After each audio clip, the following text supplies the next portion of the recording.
Hello and welcome. I'm Jenny Hall. Thanks for joining me for another card making tutorial.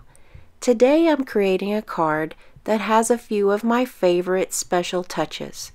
I'm using the Sweet Soiree decorative mask and silver embossing paste to add a special element of shine and texture.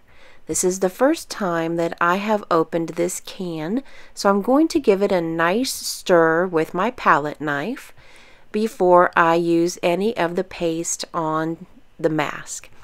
This paste is much more fluid. Maybe the word is runny. It's much more runny, watery than the solid white embossing paste.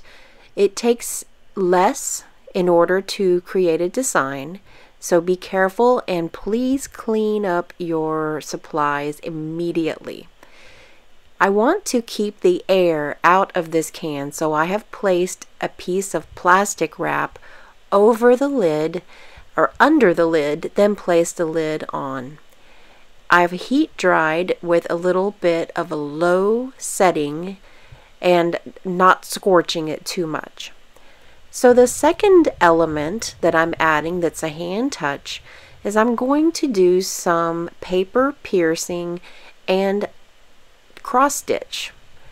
Hand sewing is one of my favorite go-tos, and it's something that I do whenever I'm spending time with my family, and it just relaxes me in general. So using my paper piercing tool and the piercing mat, I first attached a piece of the Sweet Soiree Designer Series paper to a piece of Whisper White cardstock using some snail adhesive. I'm going to pierce 4 holes in the shape of a square at each corner of this panel. I'm pushing down fairly hard so that I can get a nice, clean, pierced piece. The needles that I like to use have a very large eye, but not too big. You could use a tapestry needle or an embroidery needle if you have it on hand, whatever works for you. What I have threaded in my needle is just some basic white, solid white baker's twine.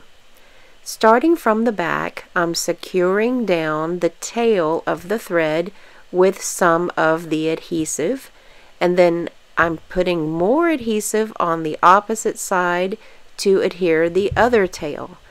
I'm going to repeat this process with all 4 corners. So here it is again.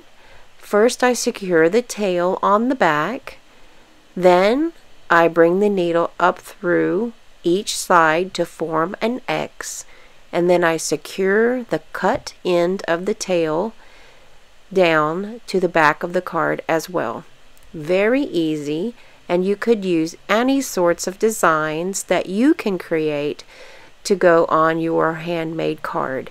This adds a lot of texture, and it puts a little bit of a special element that's just your own in your project.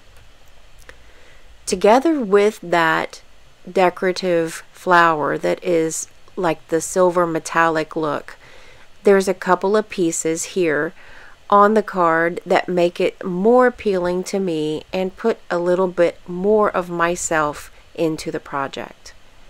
I'm using Myths and Magic glimmer paper. This glimmer paper is cut down to 6 by 6 and it goes through the Big Shot machine without being cut. It's really handy, and I really appreciate their thought in packaging it this way. The stamp set that I'm using today is from Ribbon of Courage. This is a fabulous stamp set, and what stands out the most to me is the scripty font. It's beautiful. The words of support are always something. You can see my oldest son, he wanted to get a little bit of that snail adhesive on his fingers.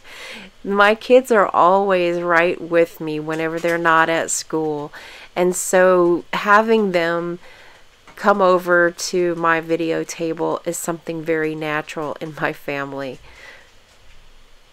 I'm adhering some of the Dazzling Diamonds Glimmer Paper leaf die cuts that are from the Support Ribbon Thinlits dies. They're the perfect accent to mix in with this very calm color scheme. Sorry, I had to think of the word for a moment. The inside of the card echoes the heart sentiment from the front. Thank you so much for joining me for this tutorial. I hope you take the opportunity to visit my blog at jennystampsup.com for more card making inspiration, and while there, please click the Shop Now button to purchase your craft supplies. Thank you so much for choosing me as your online Stampin' Up! Demonstrator. I'll see you next time. Thanks for watching the video. Have a good day!